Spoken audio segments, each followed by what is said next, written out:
Hello everyone, welcome to the channel the Zorawar classes. और आज की रात की 9 बजे की जो क्लास होगी वो हमारी होगी रीजनिंग की। जैसे आप सबको पता है कि हमने रीजनिंग में एक स्टार्ट किया ऑल इन वन सीरीज। और इस ऑल इन वन सीरीज में मैंने लास्ट टाइम आपको बताया था कि इसमें डिफरेंट टाइप्स ऑफ क्वेश्चंस होंगे। वो आपके सीरीज से हो सकते हैं, जैसे कि आप सामने देख रहे हैं अभी कैलेंडर से है। वो आपके डाइस से हो सकते हैं, क्यूब से हो सकते हैं, किसी भी रिलेटेड टॉपिक, जितना भी हमारा रीजनिंग का टॉपिक है कहीं से भी वो क्वेश्चन आ सकते हैं, ताकि हर टाइप के क्वेश्चन की आपकी समस्या जो है वो दूर होती जाए। बस मैं उसमें तरीका बताता रहूंगा आपको कि ये क्वेश्चन जो है किस तरीके से सोल्व होगा, ये क्वेश्चन है जो किस तरीके से सोल्व होगा। ठीक है जी। तो आज हम जो एक 10 क्वेश्चंस लेने वाले हैं, टॉप इंपॉर्टेंट 10 क्वेश्चंस है। इसका रीजन क्या है? इसका रीजन है कि ये लास्ट ईयर केवीएस टीजीटी के एग्जाम में पूछे गए हैं। आपको पता होगा टीजीटी में 40 मार्क्स की रीजनिंग आती है, ठीक है ना। उसमें से जो लास्ट के 10 क्वेश्चन थे, हम इसको 4 पार्ट में करेंगे, पार्ट 1, पार्ट 2, पार्ट 3 और पार्ट 4। चारों पार्ट में हम क्या रखेंगे, 10-10 क्वेश्चन डिस्कस करेंगे। आज हम इसके 10 क्वेश्चन डिस्कस करने वाले हैं, जो शुरू के 10 क्वेश्चन है। और जैसे कि आप अपनी स्क्रीन पर इस टाइम पहला क्वेश्चन ही देख रहे हैं कि 6 सितंबर 1996 को क्या दिन पड़ा होगा उस टाइम पे, ठीक है ना। 6 सितंबर 1996 को सप्ताह का कौन सा दिन आया था, तो ये बताना है हमें। अब इसकी जो एक फॉर्मूला होता है वो आपको याद करना है। अगर आप खुद करना चाहते हैं तो अभी खुद करके आंसर देखो इसका, फिर मैं आपको बताऊंगा कि वेडनेसडे होगा, फ्राइडे होगा, संडे होगा या ट्यूसडे होगा। जो उसका तरीका है मैं वो भी बताता रहूंगा साथ साथ में। तो भाई आज रीजनिंग की क्लास है, कॉपी पेंसिल साथ में लेके बैठा करो, क्योंकि रीजनिंग क्लास में तभी मजा आएगा जब कॉपी पेंसिल आपकी साथ में होगी। ठीक है जी। चलिए फ्रेंड्स, आज की फिर जो अपनी कक्षा रीजनिंग की वो स्टार्ट करते हैं। और हमारी ये जो ऑल इन वन सीरीज का स्पेशल पार्ट है, क्योंकि हम इसमें टीजीटी में लास्ट ईयर जो आपके क्वेश्चंस आए थे 40, वो डिस्कस करने वाले हैं। पार्ट होंगे इसके 4, ठीक है। उनमें से आज कौन सा है, ये है पार्ट 1, और हर पार्ट में हमारे 10 क्वेश्चन होंगे, ठीक है जी। चलिए, तो हमारे पास क्वेश्चन है कि भाई 6 सितंबर 1996 को कौन सा दिन था। तो भाई लोगों, इसके लिए ना एक ट्रिक होती है। वैसे निकाल सकते हो, दिमाग से निकाल लो, अपना अपना हिसाब होता है। और रीजनिंग का एक और मैं बता दूं आपको, रीजनिंग में हम बहुत ही कम ट्रिक्स यूज करेंगे। जहां पे बिना ट्रिक के काम ही नहीं चलेगा ना, वहां पे हम रीजनिंग में ट्रिक यूज करेंगे। अदरवाइज रीजनिंग ट्रिक्स की नहीं होती है, रीजनिंग होती है प्रैक्टिस की, ठीक है ना। रीजनिंग किसकी होती है? रीजनिंग होती है प्रैक्टिस की, रीजनिंग ट्रिक्स की नहीं होती है। ये चीज हमें ध्यान रखनी है, ठीक है ना भाई। तो हम क्या करेंगे, हम करेंगे अपनी रीजनिंग, हम ट्रिक्स पे ज्यादा निर्भर नहीं रहेंगे। लेकिन कुछ क्वेश्चंस ऐसे पड़ जाते हैं जो बिना ट्रिक के होने बहुत ही मुश्किल होते हैं, और उनमें से क्वेश्चंस होते हैं हमारे कैलेंडर के। तो भाई अगर आपको कोई भी डेट का दिन निकालना है, तो सबसे पहले मैं कुछ चीजें लिख रहा हूं, वो अपनी नोटबुक में नोट डाउन करते जाना।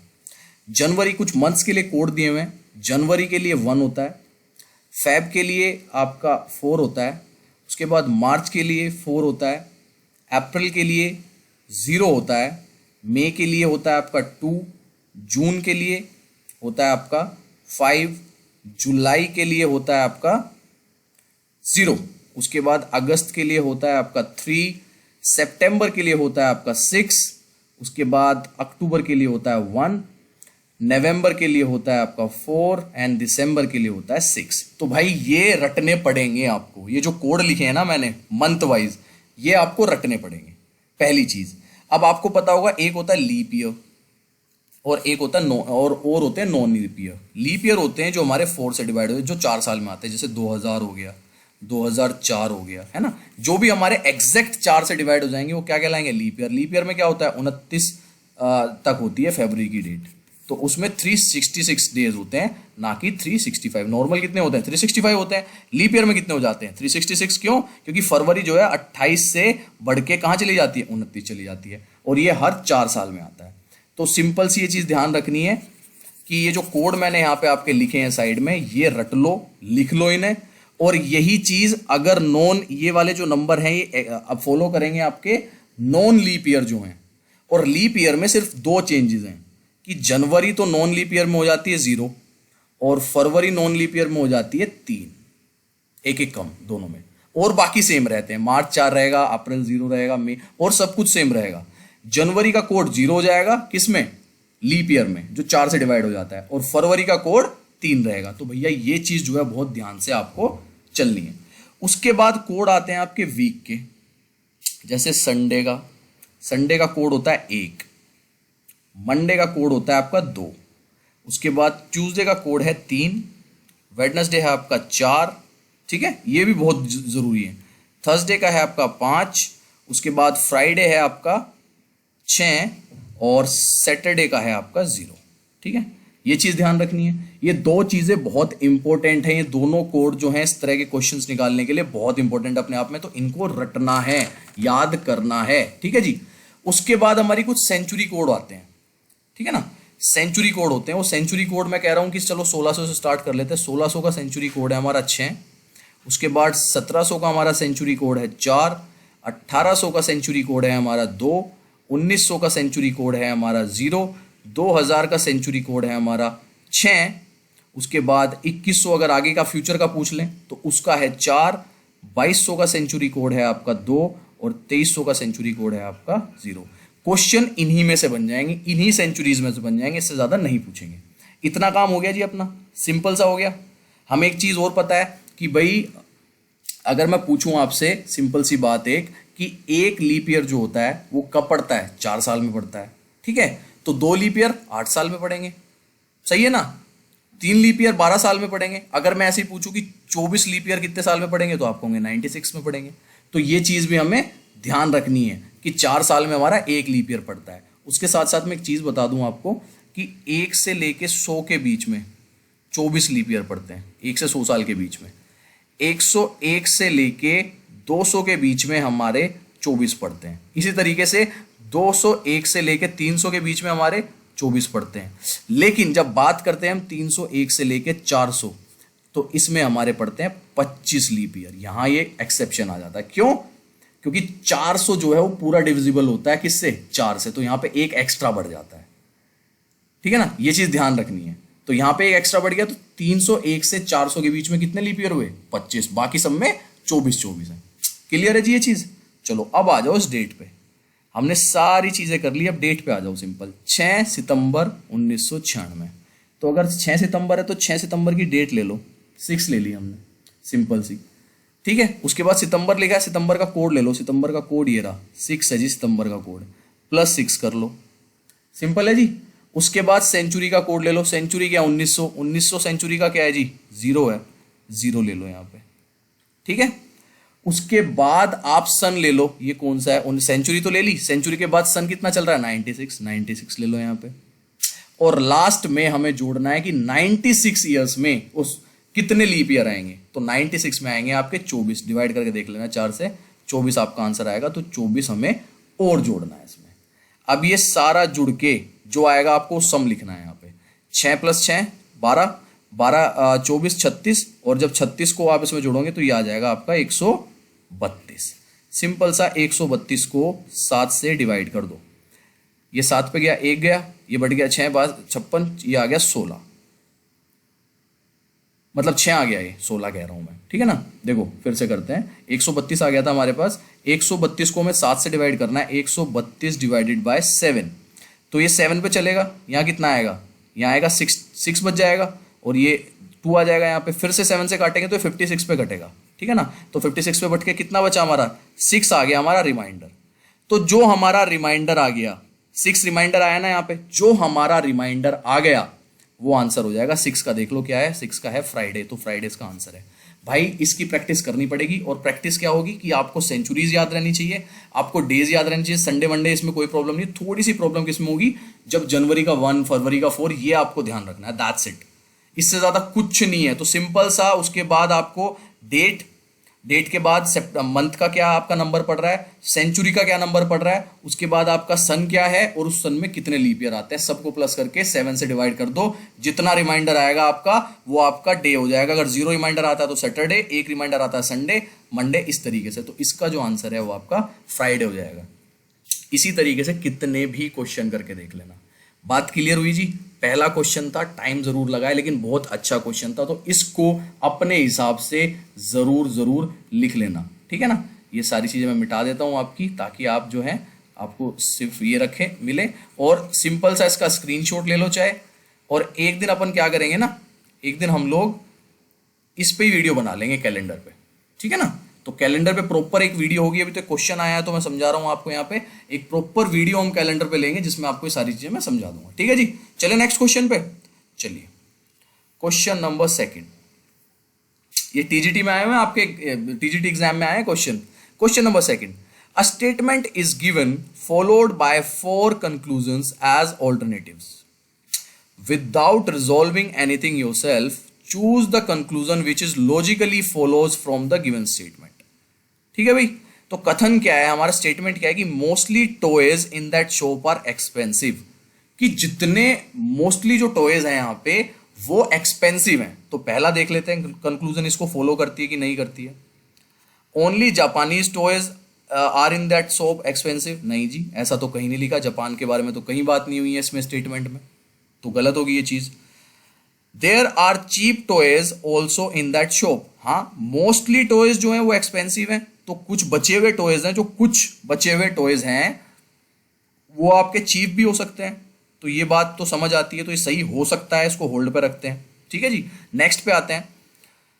There are no cheap toys available in that shop, नहीं जी ऐसा तो कहीं नहीं कहा गया, चीप हो सकते हैं। यहां पे ये थोड़ी कहा है कि old toys in that shop are expensive, नहीं, मोस्ट टॉयज का है, अधिकांश खिलौने बोला गया है कि महंगे हैं, सारे तो नहीं बोला ना।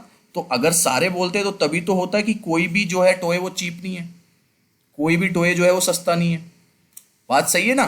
तो ये तो कट गया, अब हमारा 1 भी कट गया, 1 भी नहीं हो सकता और हमारा 3 भी नहीं हो सकता। चलो 4th पढ़ लेते हैं। Some toys in that shop are expensive, नहीं जी सम नहीं है, मोस्ट हैं, ज्यादातर हैं, कुछ नहीं है, अधिकांश जो हैं वो महंगे हैं, तो ये भी कट गया, तो उसका आंसर बी हो गया, क्योंकि बी हो सकता है। There are cheap toys also in that shop, उस दुकान में सस्ते खिलौने भी हैं, बिल्कुल है।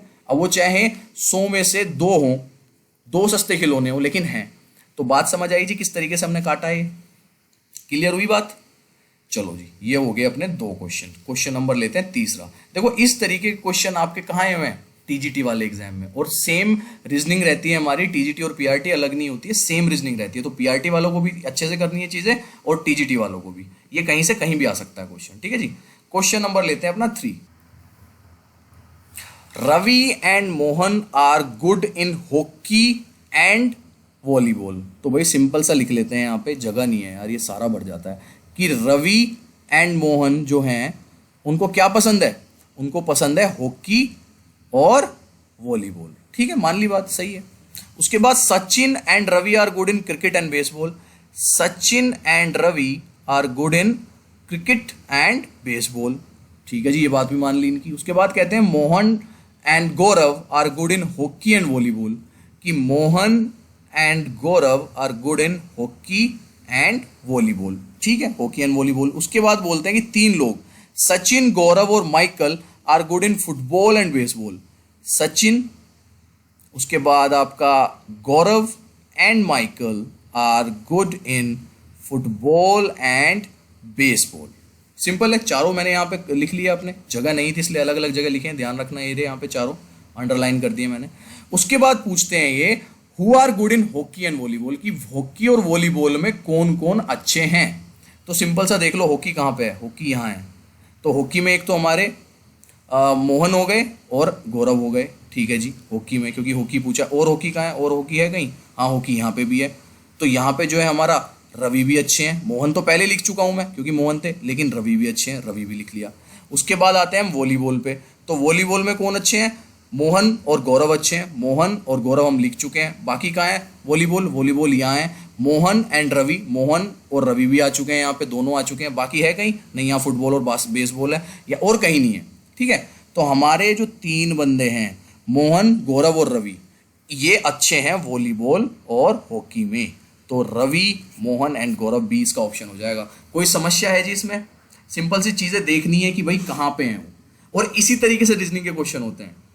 और ये सारे क्वेश्चन आपको प्रैक्टिस से ही होंगे, बिना प्रैक्टिस के नहीं होंगे। तो बस चेक करना है कि कॉमन चीजें कहाँ पे हैं, वो नाम साथ में अलग लिखते रहो यहाँ पे, और बाकी देख लो कि हाँ भाई हॉकी और वॉलीबॉल है, यहाँ नहीं है तो ये दोनों नहीं हुए, यहाँ नहीं है तो ये दोनों नहीं हुए, यहाँ पे है और यहाँ पे है। ठीक है, तो मोहन, गौरव, रवि और फिर से मोहन, तो इन चारों, ये 2 गेम जो है हॉकी और वॉलीबॉल जो है, हॉकी और वॉलीबॉल, ये तीनों खेलते हैं, इन तीनों को पसंद है। तो सिंपल सा इनका आंसर क्या होगा, रवि, मोहन और गौरव, इसका आंसर हो जाएगा। ठीक है जी, चलें क्वेश्चन नंबर 4 पे चलें। ये थोड़ा सा बड़ा क्वेश्चन था तो उसका फोन थोड़ा छोटा हो गया। यहां देखो, अब इस क्वेश्चन में क्या पूछा है इन्होंने। इस क्वेश्चन में कोई दिमाग नहीं लगाना, लेकिन अपनी आंखें खुली रखनी है। गलती कर देते हैं बच्चे। आंखें खुली रखनी है, जो आंखें हैं ना आपकी ये वाली, इसको खुली रखो, ठीक है, तभी ये क्वेश्चन होगा। An address is presented below, find exactly same from the given alternative, ठीक है ना। एक एड्रेस दिया हुआ है यहाँ पे, मिस्टर ए अचरुयुल्लू 38 त्रिपिकलन भुवनेश्वर, एक यहाँ पे हो दिया हुआ कि इन चारों में से सेम ढूंढो कहाँ है। अब देखो ये चारों जो है ना, आप ध्यान से देखो, ये चारों इसी तरीके से लिखे हुए हैं, तो बच्चे क्या गलत है, गड़बड़ कर देते हैं। पिन कोड सबका सेम मिलेगा, 5600 65 5600 65 सबका सेम है, ठीक है ना। मिस्टर ए अचल्लू, तो इनकी स्पेलिंग चेक करनी है, इसमें कुछ नहीं है इस क्वेश्चन में, लेकिन बच्चे फिर भी गलती कर देते हैं। भुवनेश्वर में गलती कर देंगे स्पेलिंग में कुछ भी। तो मैं आपको बता दूं, सेम जो है इसका आंसर, ढूंढो, आप भी ढूंढो और बताओ मुझे, मैं भी चेक कर रहा हूं एक बार भाई। 38 भुवनेश्वर की स्पेलिंग, इसका आंसर हो जाएगा सी। सी क्यों हो जाएगा इसका आंसर, मैं दिखा देता हूं आपको। सी इसलिए हो जाएगा कि पहले वाले में तो यहाँ पे देखो डॉट जो है यहाँ नहीं लगी हुई है के साथ, यहाँ पे लगी हुई है, पहली चीज कट गई। दूसरा वाला यहाँ पे देखो CAN है यहाँ पे, दूसरे वाला ए कट गया इसलिए यहाँ पे। तीसरे वाले में आते हैं तो यहाँ पे 38 भुवनेश्वर की स्पेलिंग जो है वो गलत है, देखो BUHBAN आना चाहिए था, V आ गया सीधा, तो ये तीनों जो है कट गए। और ये तीसरा जो है ये इसका एग्जैक्ट रेपिकेला है, मतलब कि बिल्कुल इसी के जैसा है, तो ये इसका आंसर हो गया, थर्ड इसका आंसर है। तो इस क्वेश्चन में दिमाग तो कुछ नहीं लगा, लेकिन आंखें खोलने की जरूरत थी हमें। Question number 5, important question. 5 ladies ABCD are sitting in a line facing south. 5 ladies बैठी हैं यहां से और यहां तक, एक यहाँ पे बना देता हूँ, एक यहाँ पे और एक यहाँ पे। वो किस तरफ बैठी है फेस करके, साउथ की तरफ, साउथ इसी तरफ हो गया। और 5 mens LMNOP are sitting in a line parallel to the above line facing north. एक यहाँ पे बैठे हैं आदमी लोग, पुरुष लोग बैठे हैं, वो नॉर्थ की साइड करके बैठे हैं फेस, वो भी जो है पैरेलल बैठे हैं बिल्कुल इनके। तो जो महिलाएं हैं वो तो साउथ में देख रही हैं, और जो नॉर्थ है जो मैन है वो क्या देख रहे हैं, जो पुरुष है वो कहाँ देख रहे हैं, नॉर्थ में। तो ये दोनों एक दूसरे की तरफ देख रहे हैं, सिंपल सी बात इतनी है। उसके बाद जो उन्होंने दिए हुए वो देख लेते हैं। A and L are diagonally opposite to each other, ठीक है जी। A यहाँ पे ले लेते हैं, L यहाँ पे ले लेते हैं, या A यहाँ पे ले लो, L यहाँ पे लो, जैसा आपका मन करे। डायगनली अपोजिट देखना है मतलब सिंपल सा, ठीक है ना, कि डायगनली अपोजिट जो है कहाँ बन रहा है, ठीक है जी। बात मान ली आपकी, लिख दिया हमने, डायगनली अपोजिट कर दिए। कई बच्चे क्या करते हैं इसमें, A और L को यहाँ ले लेते हैं, ये डायगनली अपोजिट नहीं हुए, प्रॉपर अपोजिट हुए। यहाँ पे सिंपल सा इन्होंने लिखा हुआ है कि डायगनली अपोजिट, तो हमें क्या करना है, हमें डायगनली अपोजिट लेना है, ठीक है। सेकंड पढ़ते हैं क्या है, M is at one end of line, ठीक है। अब अगर L इधर आ गया तो M दूसरी जगह इधर आ जाएगा, सिंपल सी बात है। एंड में बोला है ना कि एक दूसरे एंड में है, M पंक्ति के एक छोर पर है, तो M मैंने यहाँ पे ले लिया, सिंपल सा है, क्योंकि L तो पहले ही आ चुका है डायगनल की वजह से, डायगनल होने की वजह से। उसके बाद D is just to the left of E and opposite of O। अब ये कह रहा है कि जो D है आपका वो कहाँ है, वो लेफ्ट है E के। तो अगर मैं E यहाँ पे लूँ और D यहाँ पे ले लूँ, तो ये जब साउथ की तरफ फेस करके बैठेंगे तो इनका लेफ्ट जो है ये वाला पड़ेगा, ये वाला लेफ्ट होगा और ये वाला राइट होगा, ये राइट हैंड होगा, ये लेफ्ट होगा। बैठ के देख लेना। और मैंने उस दिन जब आपको डायरेक्शन के क्वेश्चन बता रहा था मैं, तो उसमें बताया था कि ये वाला आपका हाथों का जो अंदाजा है ये होना बहुत ज़रूरी है, तभी क्वेश्चन होते हैं, ठीक है। तो डी मैंने यहाँ पे ले लिया क्योंकि ई के लेफ्ट में है, यही बोला है यहाँ पे, D is just to left, और अपोजिट है ओ के, तो मैं ओ यहाँ ले लेता हूँ कि बिल्कुल डी जो है इसके अपोजिट है, मान ली बात, सही है। P is just to the left of M, अब जो पी है वो just to the left of M है। अब ये लोगों का क्या होगा, इन लोगों का ये वाला लेफ्ट होगा और ये वाला राइट होगा, क्यों, क्योंकि ये अपोजिट बैठे हैं। बैठ के देख लेना नॉर्थ की फेस करके, आपको पता लग जाएगा। तो सिंपल सा पी कहाँ जाएगा, पी यहाँ जाएगा, ठीक है जी। और उसके बाद कहता है कि जो ये पी है ये अपोजिट है बी के, तो बी हो गया यहाँ, क्योंकि पी के सामने बिल्कुल अपोजिट बी यहाँ जाएगा। लास्ट पढ़ते हैं, E is opposite to N, जो ई है वो अपोजिट है एन के, and just left to L, जो कि एल के लेफ्ट में है, मान ली बात, एल के लेफ्ट में पढ़ रहा है, एल जो है लेफ्ट में पढ़ रहा है एन के, यही चीज बोली है कि जो एल है वो कहाँ पढ़ रहा है, एन के लेफ्ट में, मान ली बात। तो सी बचा, सी यहाँ आ जाएगा। ये हमारा हो गया भैया, लाइन में बिठा दिया हमने इन्हें। अब देखते हैं कि ये पूछना क्या चाह रहे हैं हमसे, जो ये पूछना चाह रहे हैं वो देख लेते हैं, उसका आंसर हम कर देते हैं, ठीक है। ये पूछ रहे हैं which man is sitting in the middle of line. आदमियों में बीच में कौन बैठा है? ओ बैठा है जी, दो इस साइड है, दो इस साइड है, बीच में बैठा है, तो ओ इसका आंसर हो जाएगा। सेकंड का आंसर हो गया ओ। इस तरीके के क्वेश्चन आपके टीजीटी के रीजनिंग में आए हैं। देखो टाइम लग रहा है, लेकिन ये अगर आप प्रैक्टिस करोगे ना इसकी, अगर आप प्रैक्टिस करोगे इनकी, मैं कह रहा हूँ 100 200 क्वेश्चन कर लो ऐसे, बहुत स्पीड से होने लगेंगे क्वेश्चन, टाइम नहीं लगेगा। ठीक है जी, ये चीज़ क्लियर हुई। आगे चलें, अगला क्वेश्चन लें। Question number 6, select the correct option which is related to the third term in the same way as the second term is related to the first। जिस तरीके से पहली जो है सेकंड के साथ रिलेटेड है, ऐसी थर्ड जो है फोर्थ के साथ रिलेटेड होगी। बताओ यहाँ क्या आएगा? CBM आएगा, CGE आएगा, BCM आएगा, CBE आएगा। एक तो पहले अल्फाबेटिकल करके देख लो, अल्फाबेटिकल से कुछ आ रहा है नहीं आ रहा है, जल्दी फटाफट कर लो, टाइम दे रहा हूँ मैं आपको इस चीज़ के लिए, ठीक है। और उसके बाद और कुछ दिमाग लगा के देखना है ना, तो दिमाग लगाओ और मुझे इसका आंसर बताओ। मैं आप लोगों को 30 सेकंड का टाइम दे रहा हूँ, ठीक है। मैं 30 सेकंड का एक टाइमर लगा लेता हूँ मोबाइल में, उस 30 सेकंड के बाद मैं आप लोगों से बात करता हूँ इस बारे में, ठीक है जी। जल्दी जल्दी करो फटाफट।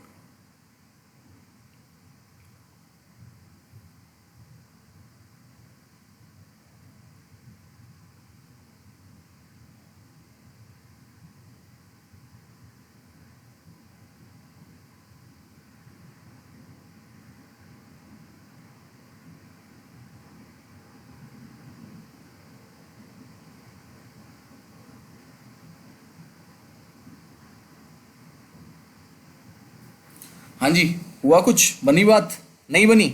हाँ, अलग तरीके का क्वेश्चन है एक थोड़ा सा। अब देखो, सबसे पहले हम क्या करते हैं, जब भी हमारे पास ये आते हैं अल्फ़ाबेट्स, तो मैंने आपको सबसे पहली चीज़ बताई हुई है कि अल्फ़ाबेट लिख लो। और अल्फ़ाबेट लिखने का तरीका बता रखा है मैंने आपको, ABCDEFGHIMNOPQRSTUVWXY एंड Z। 13 ऊपर और 13 नीचे रिवर्स करके, ये तरीका है हमारा, ठीक है। ये मैंने पहले बताया हुआ है आपको कि इसी तरीके से लिखो हमेशा। आदत डाल लो कि अगर आपको अल्फाबेट लिखने हैं तो ऐसे ही लिखने हैं रीजनिंग में। उसके बाद के देखो, के की वैल्यू क्या है? के यहाँ पे है तो के की वैल्यू है 11, क्योंकि एम की वैल्यू 13 है तो एकदम निकाल लोगे आप। उसके बाद सी की वैल्यू क्या है? सी की वैल्यू है 3, ओके। ए की वैल्यू क्या है? ए की वैल्यू है आपकी 1। तो ये कितना हो गया आपका टोटल? हाँ जी, ये हो गया आपका टोटल 15। 11 + 1 12, 12 + 3 is 15, okay. एच कहाँ आता है जी? एच आता है आपका आई के एक आगे, यानी कि 8, क्योंकि आई की वैल्यू 9 होती है। बी कहाँ आता है जी? बी आता है 2 पे। ई कहाँ आता है आपका? ई आता है 5 पे। तो 8 + 2 + 5 15, तो सही है, दोनों 15 है। ये भी 15 है सम, ये भी 15 है। अब करके देखोगे एक बार, अब करके निकाल के देखोगे एक बार इसको कि ये कितना आ रहा है। तो ई बी एच, ई 5 होता है, बी कितना है आपका? 2 है, और एच कितना है आपका? 10 है, सॉरी 8 है। तो कितना हो गया इसका? इसका भी 15 हो गया। तो हमारा इनमें से ऐसा कौन सा है जिसका सम जो है वो 15 होगा? तो मैं बता देता हूँ आपको, इसका आंसर है आपका क्या? बी। तो बी का सम होगा जिसमें सी जो है आपका 3 है, ई जो है आपका 5 है, और ये हो जाएगा आपका 7। जी जो है वो 7 पे आता है। तो सिंपल सा इसका भी आंसर, मतलब इसका भी जो सम है वो 15 आएगा, बाकी का नहीं आएगा 15, क्योंकि m जो है m खुद 13 होता है, यहाँ पे भी m है, इसमें भी 13 है। तो ये m तो 13 + 2 इज 15, 15 + 3 इज 18, तो ये ज़्यादा हो गया, ठीक है ना। इसी तरीके से करके देख लेना, ये करके देख लेना। जो 15 आएगा वो सिर्फ बी ऑप्शन का आएगा, तो बी जो है इसका ऑप्शन हो गया। अब देख लो, अल्फ़ाबेट से नहीं निकला ना रेशो, तो इनके नंबर करके भी देख लो एक बार, ठीक है। चलिए नेक्स्ट क्वेश्चन लेते हैं। Question number 7, Which of the following diagram represent thief, police and criminal? इनमें से कौन सा वेन डायग्राम, वेन डायग्राम होते हैं ना, इन पे क्वेश्चन बहुत आते हैं, कौन सा वेन डायग्राम शो कर रहा है थीफ, पुलिस और क्रिमिनल के रिलेशनशिप को? तो भैया पहला देख लेते हैं। मान लो ये पुलिस है, सही बात है, ये क्रिमिनल है, सही बात है, पुलिस और क्रिमिनल तो अलग होते हैं, और ये थीफ है। नहीं जी, थीफ जो है वो क्रिमिनल ही तो होते हैं सारे, जितने भी थीफ हैं वो सारे क्रिमिनल होते हैं, तो ये तो कट गया। मान लो ये पुलिस है, तो पुलिस क्या थीफ होती है? नहीं होती है। पुलिस क्या क्रिमिनल होती है? नहीं होती, ये भी कट गया, क्योंकि आधा आधा आ रहा है ना दोनों, ठीक है। मान लो जी ये पुलिस है या ये पुलिस है, मान लो, तो सारी पुलिस जो है वो क्रिमिनल होती है, सारे क्रिमिनल जो है पुलिस होती है? नहीं जी, ये तो गलत है। अब आते हैं डी पे। मान लो ये पुलिस है, ठीक है जी, पुलिस अलग होती है क्रिमिनल से। ये जो है आपके क्रिमिनल है, ठीक है, और ये थीफ है। तो सारे थीफ, जो अंदर वाला हो गया वो थीफ हो गया, सारे थीफ क्या होते हैं, क्रिमिनल्स होते हैं। तो डी ऑप्शन सही हो गया इसका। सही समझ आया जी किस तरीके से वेन डायग्राम करते हैं। एक एक को काटते चलो, सबको मानो कि सारे वेन डायग्राम सही हैं, लेकिन उसमें अपनी अजम्पशंस जो हैं, अपनी स्टेटमेंट जो हैं वो भरते चलो, फिल करते चलो। उसके बाद आपको अपने आप पता लग जाएगा कि ये गलत है, ये गलत है, ये गलत है, हाँ ये सटीक बैठ रहा है, तो डी इसका आंसर हो जाएगा। ठीक है, चलिए क्वेश्चन नंबर लेते हैं अपना नेक्स्ट, क्वेश्चन नंबर 8। हाँ जी, मिरर इमेज आ गई, फटाफट बता दो आंसर इसका। अगर आपने पुरानी वीडियो देखी है ना मेरी, मैंने एक तरीका बताया था बड़ा जबरदस्त, और मैं क्या कह रहा हूं, इनको भूल जाना, ये इतना लंबा चौड़ा है ना, इसको भूल जाओ, बस ये शुरू वाला कर लो, डी एक्स जेड लिख लो और एक बार पलट के देख लो डी एक्स जेड कैसे आ रहा है। जल्दी जल्दी फटाफट करेंगे भाई, ठीक है, फास्ट, जल्दी से करेंगे। डी एक्स जेड देखो, जल्दी जल्दी करो और फिर मेरे को बता दो कि इसका ए है, बी है, सी है, डी है, जल्दी से बता दो भाई। सिंपल सा, बहुत ईजी है। मैंने आपको बोला हुआ है कि अपनी कॉपी जो भी आपके पास होगा, अगर आप ऑनलाइन पेपर भी देते हैं तो आपके पास एक रफ पेपर होता है वहां पे, उस पे सिंपल सा डार्क करके थोड़ा सा डी एक्स वाई लिख लेना, डार्क करके, और फिर उसको पलट लेना। उसको क्या करना, फिर पलट लेना, जो भी पीछे आएगी आपकी वही आपका आंसर होगा, और इसका आंसर है डी, क्योंकि डी एक्स वाई इस तरीके से आ रहा होगा। चेक करके देख लो, अभी करके देख लो। तो मैंने वाटर इमेज का बड़ा अच्छा तरीका बताया हुआ है, सॉरी इसका मिरर इमेज का, इससे बेस्ट नहीं है। और वाटर इमेज में क्या करना होता है, हमें पलट के और एक बार उसे फ्लिप करना होता है। ये चीजें अगर मैं क्लास ले रहा हूँ ना आपकी, मतलब आप सामने बैठे हो मेरे, मैंने पिछली बार भी बोली थी, तो बड़े अच्छे से समझा सकता हूँ मैं। इसके क्वेश्चन हो गए, क्यूब के क्वेश्चन हो गए। क्यूब कैसे कर सकते हो, अगर क्यूब समझ नहीं आता ना जिसको, तो भैया बना लो क्यूब। जो भी आपका एक क्यूब होता है ना, इसको वहीं बना लो। अगर, क्योंकि कई बच्चे होते हैं नहीं आता है समझ में, इसका एल्गोरिथम ऐसा है कि नहीं समझ आती है, तो मैं कह रहा हूँ, क्या कहता हूँ मैं, हमेशा मानता हूँ कि क्यूब वहीं बना लो। ठीक है, बना लिया जी हमने वहीं क्यूब। ये 6 हो गए, 1 2 3 4 5 6, इनके नंबर जो भी लिखे हुए हैं इन पे वो लिख लो और इसे बंद कर दो, फिर देख लो किसके पीछे क्या है, आपका आंसर 100% सही आएगा। तो कुछ तरीके रीजनिंग के ऐसे होते हैं जो हम अपने दिमाग से याद करते हैं, हमें कोई फॉर्मूला ट्रिक्स याद करने की जरूरत नहीं है। तो जिस तरीके से मिरर इमेज के क्वेश्चंस अगर कुछ आते हैं, तो सिंपल सी जो भी मिरर इमेज है वो बना लो और पेज पलट के देख लो, आपकी मिरर इमेज तैयार मिलेगी आपको। ठीक है, तो इसका आंसर डी हो गया और आई गया होगा आप लोगों का। और कोई तरीका मैं समझाना नहीं चाहता इस चीज को लेकर। Question number 9, in a family there are 4 sisters, 4 बहनें हैं एक फैमिली में। Among them Navnoor is the youngest to Manvi but older to Toshna. तो लिखना शुरू कर देते हैं कि मान लेते हैं इस साइड से और इस साइड जो है ये वाली, ये ओल्डर है सबसे और ये सबसे यंगर है। ठीक है, तो नवनूर इज यंगर, यानी कि नवनूर जो है वो यंगर है टू मानवी, मानवी से तो छोटी हैं, but older than Toshna, but Toshna से बड़ी है। ठीक है ना, क्योंकि ये हम यंगर साइड ले रहे हैं, ये ओल्डर साइड ले रहे हैं। तो जो नवनूर है वो मानसी से तो छोटी है, मानवी से, लेकिन तोशना से बड़ी है। मान लीजिए बात लिख लिया हमने। अगला चलते हैं, अगला देखते हैं क्या कह रहे हैं। शादिका इज ओल्डर देन तोशना, जो शादिका है वो तोशना से बड़ी है। ठीक है जी, मान ली बात। But younger than Navnoor, Navnoor से छोटी है। तो अगर मैं इस चीज को अब ऐसे लिख दूं, देखना एक बार बताना, तो क्या मैं गलत लिखूंगा? एक चीज देखो कि तोशना सबसे छोटी होगी, उसके बाद सादिका, फिर नवनूर, फिर आपकी मानवी। ये अगर मैं बना लूं तो क्या गलत है कि ये सबसे छोटी हो गई, फिर ये, फिर ये, फिर ये। क्यों? क्योंकि क्या क्या कहा है, नवनूर इज यंगर देन मानवी, नवनूर जो है मानवी से यंगर है, मान ली बात, सही बात है। But older than Toshna, Toshna से बड़ी है, ये बात भी सही आ रही है। उसके बाद Sadika is older than Toshna, Sadika जो है ओल्डर है तोशना से, मान ली बात। But younger than Navnoor, Navnoor से यंगर है, मान ली बात। उसके बाद ये कहते हैं कि the oldest is allotted number 1, जो कि सबसे बड़ी है यानी कि मानवी, इसको तो नंबर 1 दिया है। और जो सबसे छोटी है यानी कि आपकी तोशना, उसको नंबर 4 दिया है। तो पूछा है नंबर 2 पे कौन होगा, तो नंबर 2 पे हमारी कौन है? हमारी नवनूर है। इसका आंसर बी हो गया। समझ आया कि नहीं आया? सिंपल सा, एक बहुत ही सिंपल सी चीज बोली हुई थी वो हमने बना ली। बस इसमें एक ध्यान रखना है कि हमें जो है यंगर से और ओल्डर की तरफ चलना है, और जो ये चीज कहते रहते हैं उसको फिर लिखते रहो और उसको फिर एडजस्ट करते रहो। ठीक है ना, उसको एडजस्ट करना है, क्योंकि हमने पहले जो बनाया था वो बनाया था कि नवनूर इज यंगर देन मानवी एंड ओल्डर देन तोशना। ठीक है ना, इसमें सादिका नहीं थी अभी, लेकिन जब हमने सादिका वाला पढ़ा कि Sadiqa is older than Toshna, तो हमने थोड़ा सा एडजस्ट करना पड़ा, और एडजस्ट करने के बाद हमने ये पाया। ठीक है ना, तो ये चीज ध्यान रखनी है कि उसको एडजस्ट भी साथ साथ में करते चलो। आज का ले लेते हैं लास्ट क्वेश्चन। ठीक है जी, सिंपल क्वेश्चन है, select the which is one which is different in some way. इनमें से चारों में से डिफरेंट कौन सा है वो छांटना है। जल्दी बताओ, ए है, बी है, सी है, डी है। जल्दी से आंसर करो, उसके बाद मैं बता देता हूं आपको क्या आंसर है इसका। फटाफट 10 सेकंड दे रहा हूं, क्योंकि ज्यादा दिमाग पच्ची करने वाला क्वेश्चन नहीं है, इजी क्वेश्चन है। ठीक है, जल्दी जल्दी फटाफट बता दो भाई कि 10th का आंसर क्या है। ये 10th क्वेश्चन है, यहाँ तो 70 लिखा है, जहां से हमने लिया था वहां पे 70 था। ठीक है ना, 10th का आंसर जो है वो क्या है, जल्दी जल्दी फटाफट आप लोग बता दो मुझे आंसर। तो भैया इसका आंसर हो जाएगा डी। अब सर डी क्यों है इसका आंसर, बता तो दो। देखो ये एरो जो है, ये वाला एरो, ये हमेशा गोले की तरफ कर रहा है फेस। ये एरो गोले की तरफ फेस कर रहा है, ये एरो गोले की तरफ फेस कर रहा है, ये एरो गोले की तरफ फेस कर रहा है। मतलब ये वाली चीज सारी सही है, ये सारी चीज सही है, मान ली बात। अब ये देखो, ये एरो बड़े वाला तो इधर आ रहा है और छोटे वाला इसके अपोजिट में है।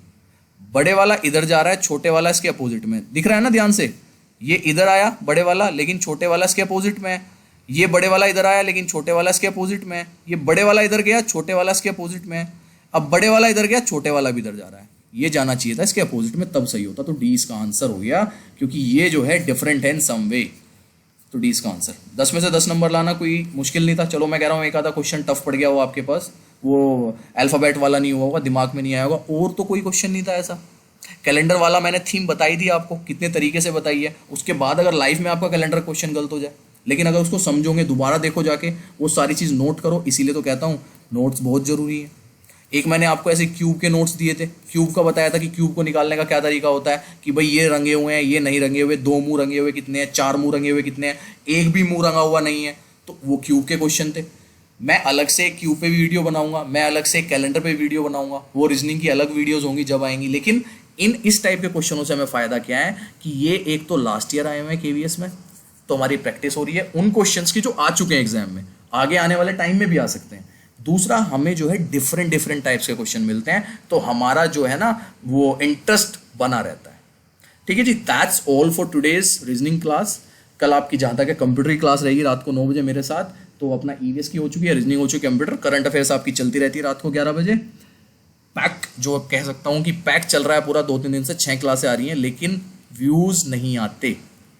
और मुझे अब फर्क भी नहीं पड़ता ज़्यादा, क्योंकि भाई टीचर डिमोटिवेट हो जाएंगे तो ये 6 क्लास से फिर से 2 हो जाएंगी। मैं और सत्यम सर ये आपकी क्लास लेते रहेंगे जैसे भी होगा, तो मुझे इससे ज़्यादा फर्क नहीं पड़ता, क्योंकि मेरे को कमाई तो हो नहीं रही इससे कोई, कि भैया मैं अब मोटिवेशन मिलती है। मोटिवेशन से क्या है, मोटिवेशन ना आपको हर जगह मिलती है।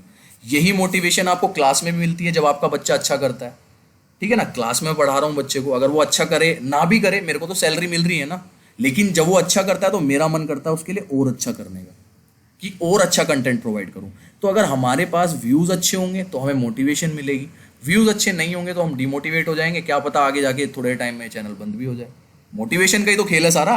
या फिर मैं एक काम कर सकता हूँ, मैं पेड में भी कमाना शुरू कर दूंगा फिर, तो उससे मेरा क्या रहेगा कि हाँ मेरे पास कुछ आ रहा है, तो ये मेरी मोटिवेशन हो जाएगी। तो इनमें से भैया आप लोग देख लो कि आपको व्यूज़ पे रखना है कि आपको पेड पे आना है, कि ये चैनल जो है वो बंद ही हो जाए। कुछ नहीं पता आने वाले टाइम में क्या होना है।